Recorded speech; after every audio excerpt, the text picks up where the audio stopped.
They were born into a world that owned them, a world where their names were written on a ledger, not in a history book. They were seen as property, destined for a life of brutal labor and unimaginable hardship. But this story isn't about the chains they wore. It's about the empires they built. This is the untold story of four people who defied a nation, shattered expectations, and rose from the horrors of slavery to become some of America's first millionaires. They were born with nothing, not even their own freedom. So, how did they climb higher than the very people who own them? How did they turn pennies into fortunes in a world specifically designed to keep them penniless? Let's uncover the blueprints to their incredible success. Section 1. Biddy Mason. The real estate pioneer. Our first story begins with a woman named Bridget, better known as Biddy, born into slavery in Georgia in 1818. For the first 30 years of her life, she was considered property. At 18, she was given away as a wedding present to a Mississippi couple. For decades, her world was one of grueling, unpaid labor. But her life took a dramatic turn when her owner, a Mormon convert, decided to move his household west. Biddy was forced to walk over 1,700 miles from Mississippi to Utah and then on to California. She did this while tending to livestock, caring for her master's children, and carried her own 3 daughters, one of whom was an infant in her arms. Shortly after arriving, Biddy discovered a life-altering fact. California was a free state. Her master, terrified of losing his property, planned to flee with them all to the slave state of Texas. But Biddy had other plans. In an incredible act of courage, she sued for her freedom and the freedom of her children in 1856. Despite laws forbidding black people from testifying against whites, a sympathetic judge heard her case. Biddy Mason walked out of that Los Angeles courtroom a free woman. Freedom, however, didn't come with a bank account. She was penniless and illiterate, but she had a skill that was invaluable. She was an experienced midwife and herbal healer. She started working as a nurse and midwife, serving everyone from wealthy families to inmates at the local jail. For 10 long years, she worked day and night, saving every dollar she could. Her turning point came in 1866. With $250 she had painstakingly saved, she bought 2 lots of land on the edge of a small, dusty town called Los Angeles. It was a bold move, making her one of the first black women to own land in the city. As Los Angeles boomed, so did the value of her property. She kept buying, kept building, and kept investing. Her small plot of land grew into a real estate empire in the heart of what would become downtown L.A. But Biddy Mason's story isn't just about getting rich. It's about what she did with her wealth. Her home became a refuge for the poor and homeless. In 1872, she organized and funded the first African Methodist Episcopal Church right in her own living room. She also opened an elementary school for black children and an orphanage. By the time she died in 1891, Biddy Mason's estate was worth an estimated $300,000, the equivalent of up to $10 million today, making her one of the wealthiest people in Los Angeles. She famously said, "If you hold your hand closed, nothing good can come in.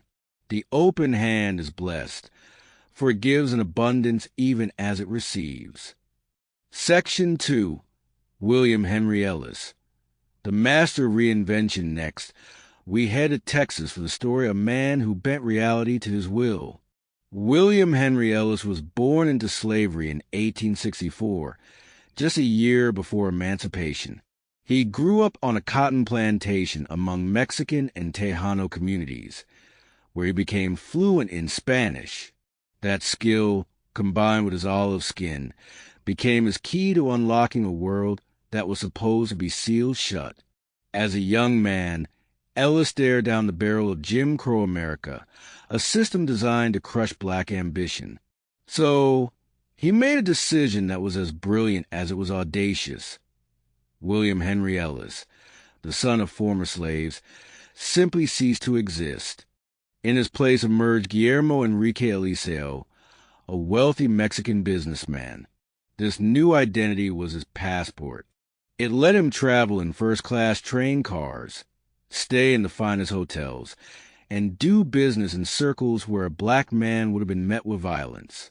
He moved from San Antonio to Mexico City, using his fluency in Spanish and his deep understanding of both American and Mexican cultures. He positioned himself as a perfect bridge between two nations, a man who could make deals happen. And the deals happened. Ellis became a powerhouse, brokering international commerce and convincing the Mexican government to grant him land for colonization projects. He moved to New York City and opened an office on Wall Street, which was hungry for investments in Mexico. He became the president of mining and rubber companies, bought a major furniture store in Mexico, and even represented arms dealers. Ellis became a millionaire by playing a character. He understood that in a world obsessed with race, he could use that obsession to his advantage by creating an identity that defied easy labels. He was a self-made man in every sense of the word, not just pulling himself from rags to riches, but literally inventing the person who could. Section 3. Madam C.J. Walker. The beauty tycoon, our third story, is probably the most famous, but the details are still astonishing. Sarah Breedlove was born in Louisiana in 1867, the first child in her family born free after the Emancipation Proclamation. But being free didn't mean life was easy. She was an orphan at 7, a wife at 14, and a widow with a young daughter at 20. She ended up in St. Louis, working as a laundress for barely $1 a day. Like many black women of her time, Sarah suffered from a severe scalp condition that caused her to lose her hair. Frustrated that no products were made for her, she started experimenting. She first worked as a sales agent for another black hair care entrepreneur, Annie Turnbull Malone, learning the business from the inside out. But she had her own ideas. She later claimed the formula for her own breakthrough product came to her in a dream. She moved to Denver, married Charles Joseph Walker, and rebranded herself completely. Sarah Breedlove, the laundress, became Madam C.J. Walker, the hair care pioneer. She started selling Madam Walker's wonderful hair grower door to door, and the product was a sensation. But her real genius wasn't just the product. It was the business model she built. Madam Walker didn't just sell hair products. She sold economic independence. She built a national network of sales agents, the Walker Agents, empowering thousands of black women with careers and training. She established Lilia College to train her hair culturists, teaching them not just how to sell, but how to budget and manage their own finances. By 1910, her headquarters in Indianapolis included a factory, a hair salon, and a beauty school. Her company became an absolute powerhouse. Madam C.J. Walker is now widely recognized as America's first documented female self-made millionaire. While some historians believe other women, like Mary Ellen Pleasant, may have reached that status earlier, their wealth is not as well documented. But like the others, she put her money to work for her community. She was a fierce philanthropist and activist, funding scholarships, supporting orphanages, and making huge donations to the NAACP. She didn't just build an empire, she lifted an entire community right along with her. Section 4. Sarah Rector.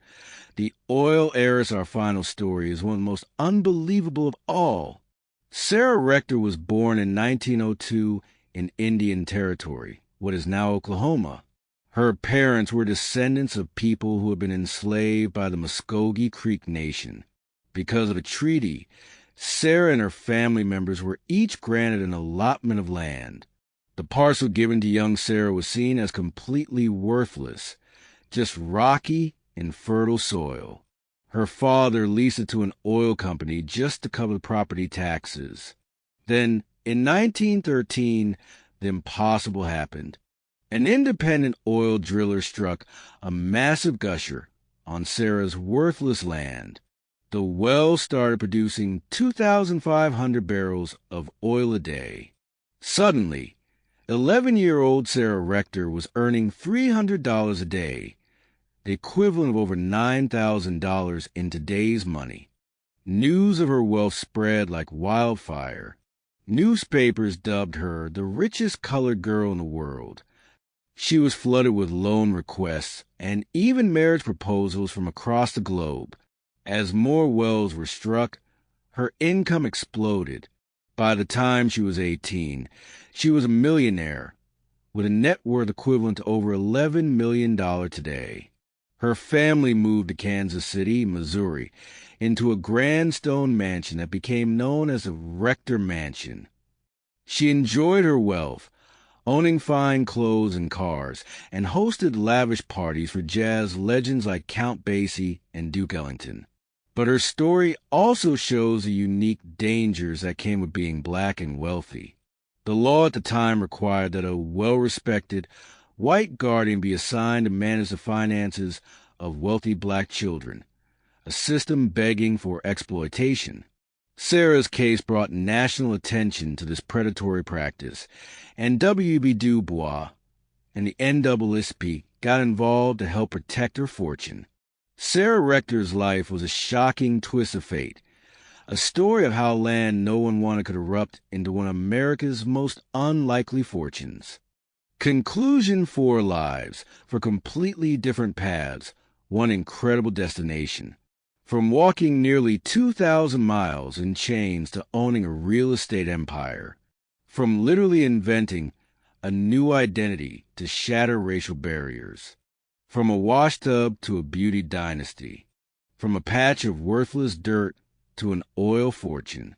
The stories of Biddy Mason, William Henry Ellis, Madam C.J. Walker, and Sarah Rector are more than just tales about money. They're proof of an unbreakable human spirit. They are master classes in resilience, ingenuity, and a flat-out refusal to be defined by the brutal world they were born into. They looked at a system designed to crush them, and instead, they built empires.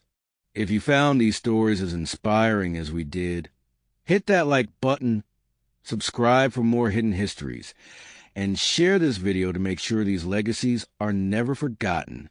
Let us know in the comments which of these incredible stories shocked you the most. Thanks for watching.